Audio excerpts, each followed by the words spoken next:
about this microphone, so I'm not sure how far I can get away from the wire. But as you know, we are an equine rescue, and what we do is we provide a life skill leadership program for kids and adults, but we're focusing on our kids today. And we use our rescued horses as guide and teacher. So it is animal-assisted therapy and what we do with our horses. And you're going to see the kids do some riding, but it isn't just a riding program because our focus is really on the relationship that our kids have with their equine partner. And they start that relationship on the ground, and that's a really important part of our program. And that relationship is based on things like trust and respect and communication and teamwork. So when you look at these animals, guys, I mean, these are 1,000-pound prey animals with a strong flight instinct. They are a prey animal. We are predators. Okay, so there really is no natural relationship between prey animals and predators. So we have to create it. We have to develop it. And we do that first and foremost by establishing that trust, that bond, that connection with these animals. And it's through that relationship that we get to do the most amazing things with our horses. So you see horses doing, all kinds of different things that they wouldn't normally do. And it is through that relationship that makes that possible. So we just want to show you a little bit about the ground skills that the kids are going to do. I'm going to demonstrate first and foremost with my horse 7. So we had 12 horses in our program. We're down to 11 because we recently lost one of our little guys. But our rescued horses, they all have a story. Okay, they all have a story as to where they come from and how they ended up with us. 7 is off the racetrack. So we have several horses that are off the racetrack. As you know, the racetrack is not the best place for a horse. But if you're a thoroughbred, it's usually where you start your life at a very young age. And for the most part, very few horses, as you know, are winning on the racetrack. So they don't last long there. This mare 7, when I met her, she was at Sonoma County Fair. She was on the racetrack. She was in the circle, and they were attempting to tack her up. And she had 3 men on one side of her and 3 men on another, and a lot of metal in her mouth. And they were literally trying to hold her onto the ground so they could tack her up and throw a jockey on her back. And when they got the jockey on her back, she proceeded to toss him. But she was just literally fighting for her life. And this is a mare that was winning on the racetrack. So she had won 3 races on the racetrack prior to when I saw her at Sonoma County Fair. And I just saw in this horse that she was literally screaming for help. And no one was listening, okay? Because she's a tool on the track, like all the thoroughbreds are. And I followed the trainer back to the barn. And she wasn't for sale because she was winning. But I bugged him for the 2 weeks of Sonoma County Fair, and he finally sold her to me at the end of the fair. And I brought her home, and I'll tell you, I really couldn't get near this mare for probably 6 months because mares in particular, they feel full of steroids to make them aggressive because they're going to run faster. But those steroids, and she's a super sensitive mare, so those steroids just literally had her so aggressive, she was ready to kill because her life was basically on the line, and that's how she felt. What I find with these animals when they come to me is they've lost something, and what they've lost is they've lost their trust in their human partner, okay, and for whatever reason, they have lost that trust in their human partner.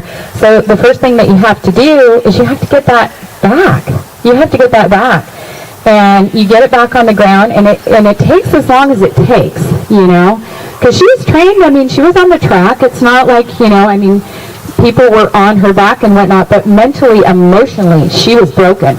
She was a broken spirit. And when you have 1,000 pounds, that's literally fighting for their life, I'm going to tell you, it's, you do have to be very, very careful.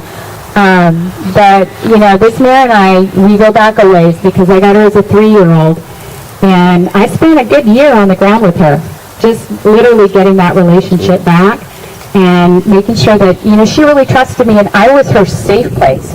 Because what her experience was to that point in time was that people were not her safe place. People were out to hurt her. And so she wanted nothing to do with anyone or, especially anyone being on her back. So it's always amazing to me, when you see this animal come around and respond, and they do. It's like, they truly, they want to be a part of our herd. I mean, they are a herd animal, and they want to be a part of our herd, and they look to us, okay? They look to us to keep them in a safe place, and, that's what the kids are learning all about in this relationship. They're learning how to make good choices, not just for themselves, but for their animals. And they're learning how to establish boundaries. And boundaries are really important, right? And be consistent, okay, with their animals and with their choices and with their decisions. And just creating that relationship, because, guys, if you don't have it on the ground with this animal, nothing's going to change. When you get on their back, you're not going to have it up there either. So, just getting to that place where they truly do listen to you and respect you, and that has to go, that trust has to go both ways. That respect has to go both ways. The communication has to go both ways. So just talking about the communication for a minute, you guys, because obviously these guys are nonverbal. Our horses are nonverbal. And they're not into technology. None of them text, okay? So in order to be in their space, you have to be, first and foremost, you have to be present, you have to be focused, and you have to be engaged. And you have to be off your technology. And you know what I mean? It's like, that's a challenge for all of us these days, but especially I think my generation is a little more adapted to being without our technology than, our younger people. So, just the communication and thinking about learning how to listen, not just with your ears like we're accustomed, but with your eyes, right? Because everything they're telling us, and they're talking to us all the time. Our horses are talking to us all the time. But that's how, we get hurt when we don't listen. And again, it's not with our ears, it's with our eyes, because their bodies and their body language will tell us everything that we need to know, want to know, maybe don't want to know. But we need to really be present, focused, and engaged. And I'll tell you, that's a really good place for all of us to be. Because we have that, that connection with our animal. But before we can have the connection that we have with our animal, we have to have the connection, first and foremost, with ourselves. Okay, internally. We have to be present, focused, and engaged with ourselves. Okay, which is another challenge. We tend to focus so much externally in our lives, right? Outside of ourselves, whether it's on our friends or our family or on school or what we're going to do tomorrow or the next day. And so it's like when we're in the presence of these animals, it's like we have to literally we have to have that connection first and foremost with ourselves, then we can have that connection with our animals. And they truly, when I say they talk to us all the time, they do. They mirror both our energy and our emotions. So they can't, talk like we talk, but they mirror our energy and our emotion. And they do that based on survival, right? Because as a prey animal, they have to read their environment to survive. And as soon as we step into their space, we become their environment. Okay, and so just understanding that when they mirror our energy and our emotion, okay, they're going to read us not from the outside in, guys. And that's how we're used to being understood. Basically, it's from the outside in. You cannot lie to a horse. You cannot fake a horse out. You cannot pretend to be something that you are not. Because they read you from the inside out. And they will tell you, maybe things that you don't know and don't want to know. But they'll tell you also that when and if you need to do something different. Okay, and with your energy, with your emotion. This horse is super emotional. Okay, so when I started working with her and I first got on her back, I had to learn how to, first of all, leave whatever baggage that I had somewhere else. Because the minute I sat down on her back, if I carried that with me, Jamie, can you concur on this? If if there's anything you're anxious about or you're scared or any of that, the minute your seat touches their back, that goes straight into their body, and they're a prey animal. So when people say, oh, that horse knows I'm afraid, you bet that horse knows that you're afraid. Because, it's like literally carrying a mountain lion on their back. I mean, they don't know the difference between us and a mountain lion.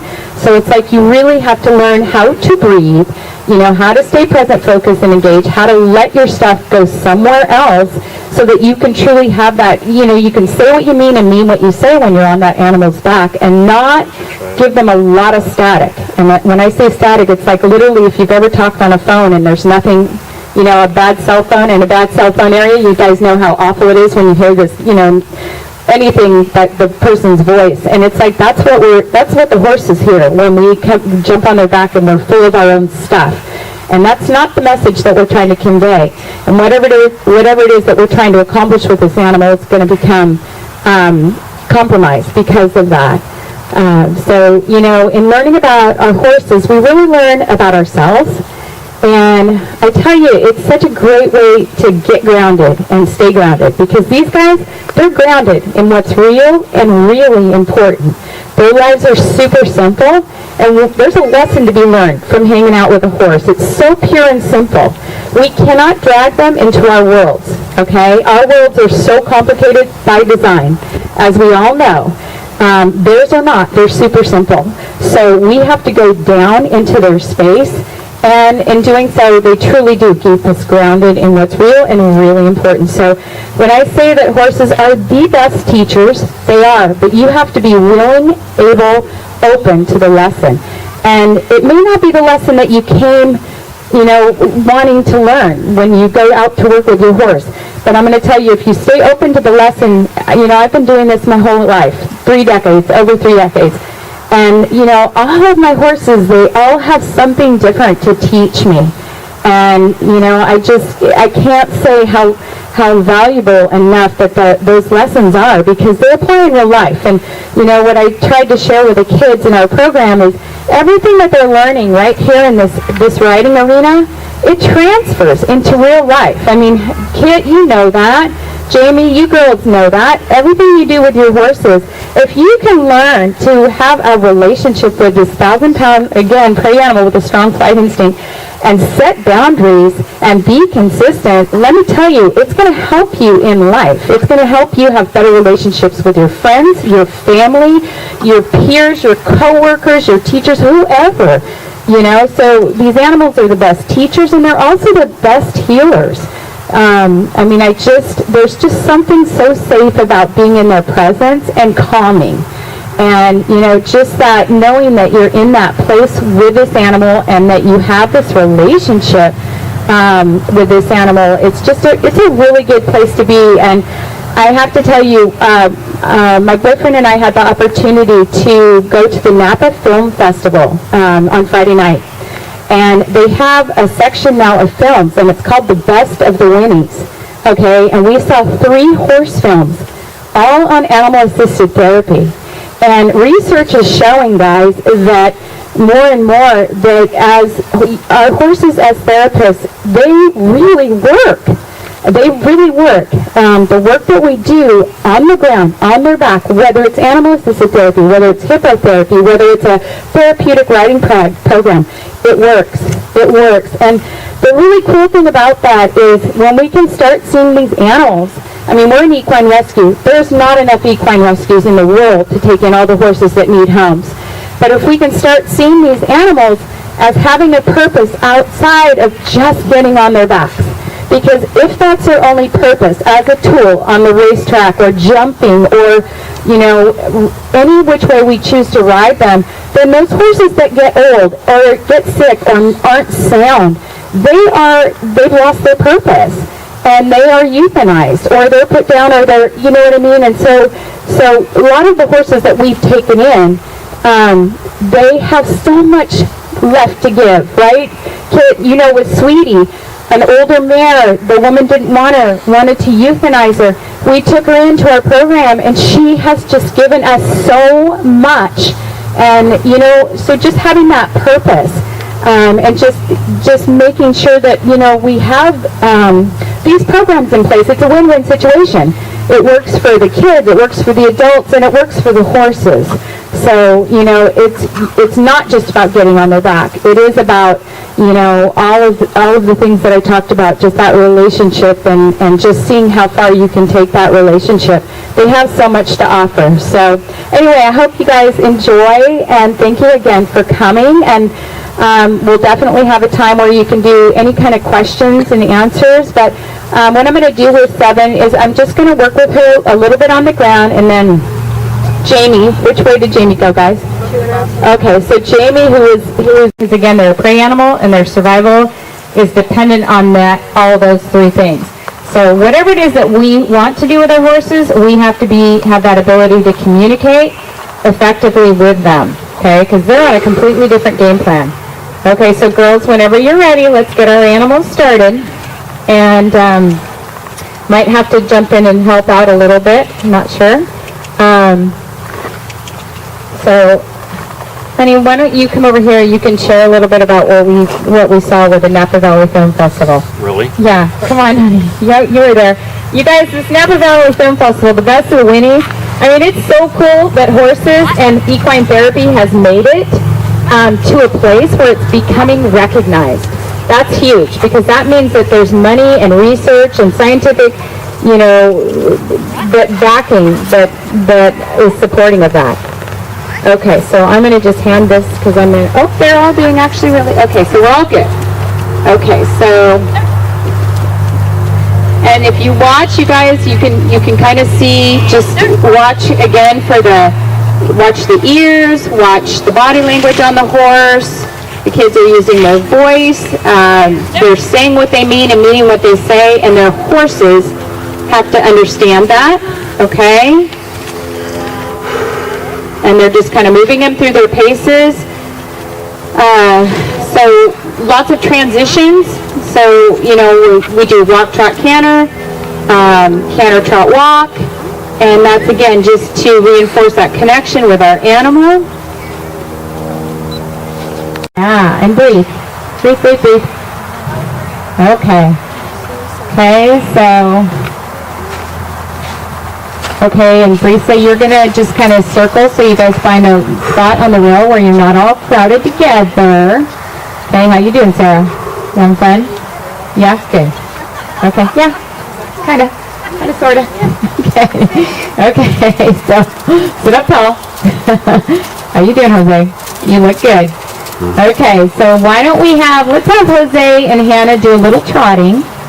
Okay, so you guys, so Brisa, find a spot on the rail, and Jose and Hannah, you guys do a little bit of trotting.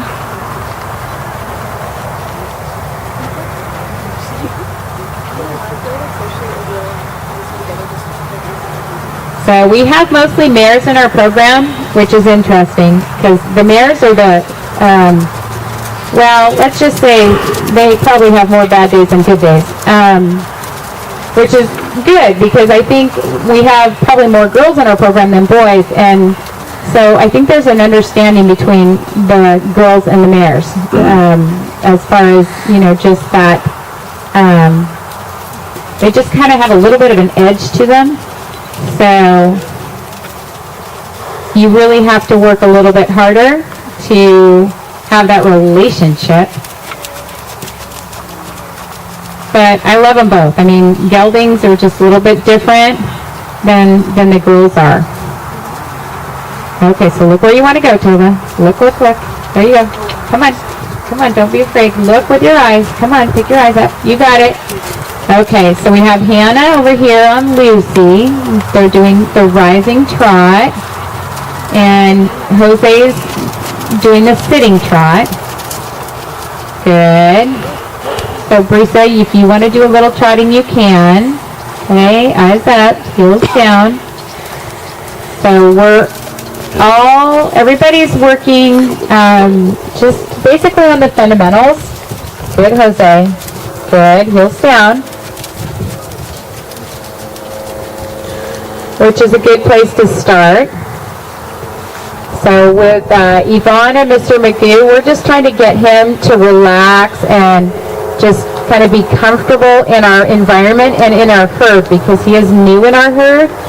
So, good job, Yvonne. How are we doing up there? Good? Yeah. See, Mr. McGoo's relaxing. He's moving his mouth around. Good, Hannah. Good breathing.